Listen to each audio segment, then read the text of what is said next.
Nundi munsi nandi mahirwe byose biracyashoboka mu buzima.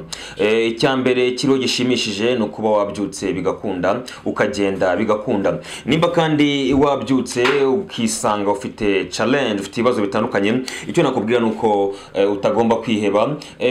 Tura Uwiteka ibibazo byawe ejo nundi munsi buza cyane. Iyi ni AM, iyi ni gahunda twiyemeje yo kujya tubagezaho amakuru atandukanye yiba cyane mu bihugu bigize umuryango wa Afrika y'Iburasirazuba, cyane mu bihugu bigize ibiyaga bigari. Nge ureko kuri kwa Besa Etienne, nguhaye ikaze rero tugiye gukora ubusesenguzi kubijyanye n'intambara kubera muri Repubulika ya Demokarasi ya Kongo mu majyaruguru y'iki gihugu ndetse no mu majyepfo. Ni intambara yavugishije benshi cyane bitewe n'amakuru yanditswe ku mbuga nkoranyambaga mu gitondo cyo kuri uyu munsi. Ku munsi w'ejo twabwiraga inkuru ijyanye n'urupfu rwa General Chirimwami Peter. Uyu General Chirimwami Peter yishwe ku munsi w'ejo, yicwa n'abarwanyi ba M23 agahitwa Kasengezi.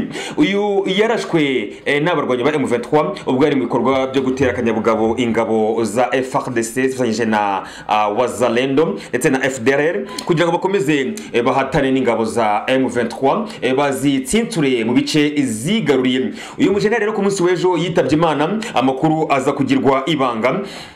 Ariko ku munsi w'ejo kuwa gatanu amasaha y'ijoro 3 z'ijoro, ubutegetsi bw'Kinshasa binyuze mu vugizi w'ingabo za FARDC Sylvain Ekenge yemeje ibijyanye n'urupfu rwa General Chirimwami. Nyuma rero yo gutangaza ko Chirimwami yitabye Imana arashwe n'abarwanyi ba M23, ubutegetsi bw'Kinshasa bwahise bufata imyanzuro buvuga ko bugiye kwihorera. Ubugiro bagiye kwihorera bavuga ko bagiye gutsinsura cyangwa se gukora mu birindiro abarwanyi ba M23 babavane mu bice byose bigaruriye muri Kivu ya ruguru, babakuremo basubire aho bahoze cyangwa se babirukane burundu muri iki gihugu cya Repubulika ya Demokarasi ya Kongo.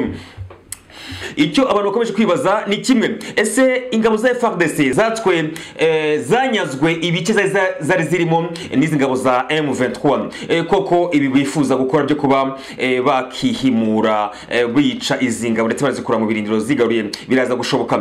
Niba byarabananiye muri iyi minsi ishize bigaruye ibice bya Masisi, Rutsuru, Minova ndetse na Bweramana, baza kubishobora basigaranye umujyi wa Goma. Ibi ni biri kwibazwa n'abantu benshi cyane bakujyana ibijyanye na politike yo mu gihugu cya Repubulika ya Demokarasi ya Kongo.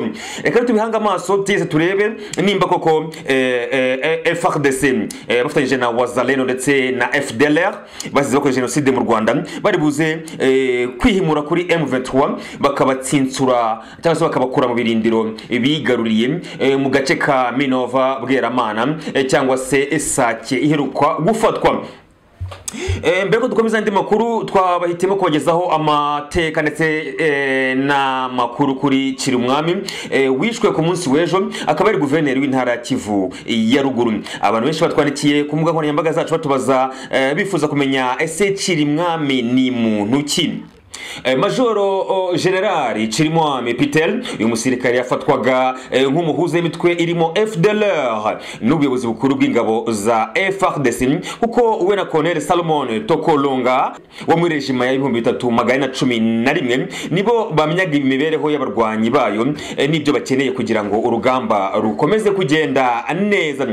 FDLR ifite abayobozi bakuru barimo Pacifique Ntawunguka uzwi nka General Omega, gusa umuvugizi wa M23 ku rwego rwa politike ya Lawrence Kanyuka wegaragaje ko General Major Chirimwami ari wari umuyobozi nyakuri w'uyu mutwe w'iterabwoba wa FDLR. Twifuje kubagezaho amateka y'umujenerali wishwe n'ingabo za M23. Ese Major General Peter Chirimwami ni muntu ki? Amakuru atugeraho avuga ko General Major Chirimwami yishwe ubwo ingabo za Repubulika ya Demokarasi ya Kongo zazihanganye n'abarwanyi ba M23 mu mujyi wa Sake mu nkengero z'uyu mujyi. Muri uwo mwanya rero yari yagiye gutera ingabo mu bitugu za FARDC yafatanyije na Wazalendo ndetse na FDLR kugira ngo bakomeze urugamba ndetse banigarura ibice bari banyazwe n'abarwanyi ba M23. Uyu musirikare yavukiye mu bwoko bw'abashi mu mujyi wa Bukavu ni mu ntara ya Kivu ya Majyaruguru. Akazi k'igisirikare yagakoreye igihe kinini mu burasirazuba bwa Repubulika ya Demokarasi ya Kongo. Numwe mu bo mutegetsi iki gihugu cyari kize cyane ko azafasha ingabo za FARDC gutsinsimura umutwe wa M23 mu bice bitandukanye uyu mutwe wigaruriye. General Major Peter Chirimwami muri Mata mu mwaka wa 2022 yagize ubuyobozi mu kushinzwe ibikorwa bya gisirikare byo kurwanya imitwe yitwaje intwaro mu Kivu y'Amajyepfo na Kivu y'Amajyaruguru. Ni muri operation yiswe Sokola ya kabiri.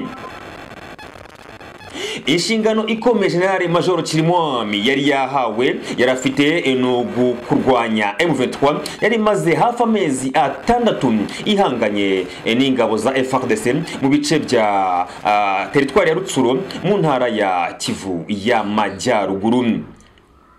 Nkuko Perezida Felix Tshisekedi yarabimwitezeho, yarizeye neza ko Major Peter Chirimwami azakora ibishoboka byose bagakura M23 ku butaka bwa Repubulika ya Demokarasi ya Kongo. Ubwo abarwanyi ba M23 bafataga agace ka Bunagana, umujyi wa Bunagana, hari muri Kamena mu mwaka wa 2022, General Major Chirimwami Peter yari ku rugamba. Icyo gihe Major Eric Ikirakumwisa washinzwe umutekano we yiciwe kuri uru rugamba. Tariki ya 21 Kamena muri uyu mwaka nyine abasirikare bayobowe na General Major Chirimwami banganye n'abarwanyi ba M23 mu gace kandi kari ahitwa Rutsuro. Icyo gihe M23 bambuye imodoka.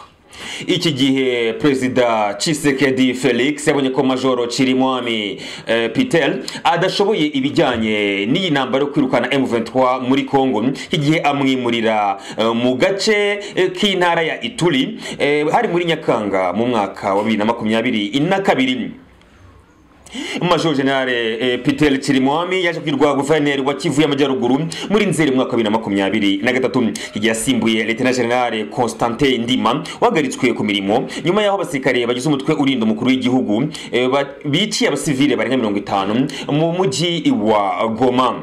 Raporo y'impuguke z'umuryango w'abibumbye igaragaza ko General Major Chirimwami yagize uruhare rukomeye mu gutegura inama yabereye Ipinga muri territoire ya Walikale muri Gicurasi 2022. Ni inama yahurijwemo imitwe yitwaje intwaro igize Wazalendo muri iki gihe kugira ngo yifatanye n'ingabo za leta FARDC barwanye umutwe wa M23. Raporo y'izi mpuguke kandi yasohotse tariki ya 27 Ukuboza 2024 yagaragaje ko General Major Chirimwami ari waburiye ubuyobozi bukuru bw'umutwe w'iterabwoba wa FDLR kw'ingabo za RDC zifite umugambi wo kugabaho ibitero muri Nzeri mu mwaka wa 2024. Uyu musirikare yafatwaga nk'umuhuza mukuru w'ingabo z'igihugu ndetse na FDLR bose bagamije gufatanya kugira ngo barwanye umutwe wa M23. Ngayo nguko rero twabagezagaho bijyanye n'amateka cyane byaranze General Major Peter Chirimwami witabye Imana ndetse umurambo kajyanwa i Kinshasa ku buryo bwihutirwa.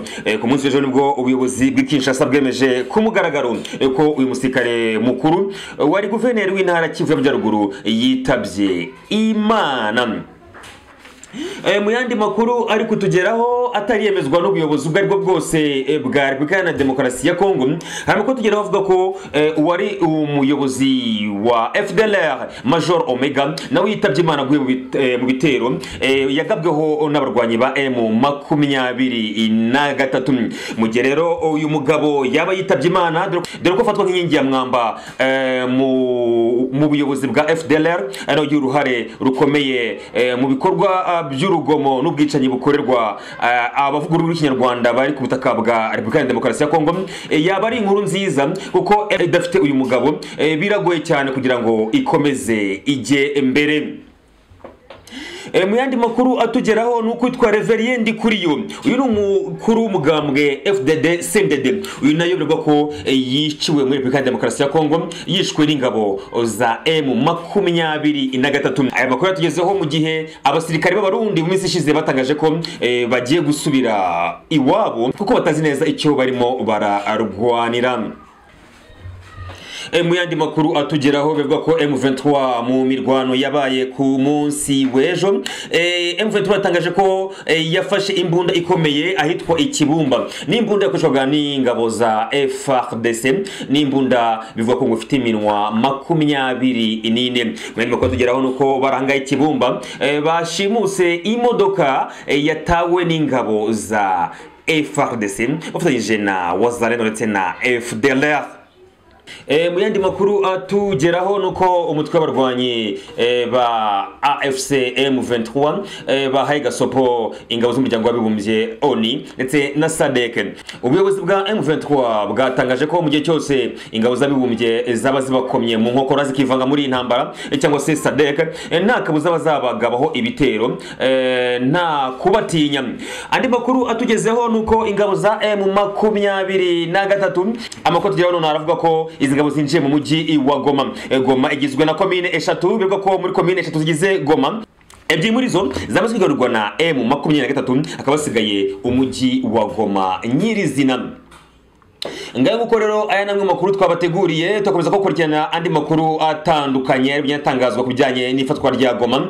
Mukomeze mukujyane gahunda zacu umunsi ku wundi. Icyo nagusaba nuko mu gihe waba uri mushya hano, icyo nagusaba nuko wakora subscribe cyangwa se s'abone kuri EMTV show cyangwa se kuri Gasabo News 24 kugira ngo ugerwaho n'amakuru yacu ku buryo bwihuse. Uzajya uba wa mbere mu kugerwaho na notification mu gihe twashyizeho amakuru. Ikindi nakubwira nuko nimba ufite inyunganizi ku makuru twakugejeho, wajya hasi muri section ya comment ugasiga itekerezo cyawe kugira ngo turusheho ku updatinga audience idukurikiye. Ikindi kandi nagusaba nuko wakora share na like kuri ikindi kandi nagusaba nuko wakora comment, ikindi kandi nagusaba nuko wakora share ndetse na like. Reka nkomeze mbifurize kugira ibihe byiza. Shalom.